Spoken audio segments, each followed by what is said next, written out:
अस्सलाम वालेकुम रहमतुल्लाहि व बरकातुहू। दोस्तों, हम अपनी रोज़मर्रा ज़िंदगी में ऐसे सेंटेंसेस अक्सर बोलते रहते हैं। उसने मुझे थप्पड़ मारा और वो भी सबके सामने। टीचर ने मुझे मारा और वो भी बिला वजह।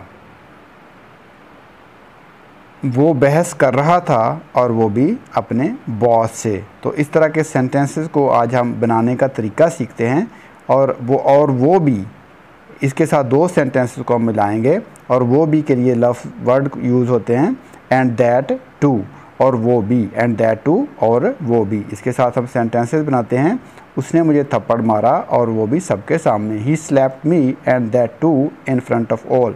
ही slapped me and that too in front of all. Next sentence हम देखते हैं। टीचर ने मुझे मारा और वो भी बिला वजह। Teacher beat me and that too without reason. Teacher beat me and that too without reason. Next sentence देखते हैं। वो बहस कर रहा था और वो भी अपने उस्ताद से। He was arguing and that too with his teacher. He was arguing and that too with his teacher. Next sentence हम देखते हैं। वो अपने दोस्तों के साथ चली गई और वो भी अपने अब्बू को बताए बगैर। She went out with her friends and that too without telling her father. इस तरीके से हम ये सेंटेंसेस बनाएंगे।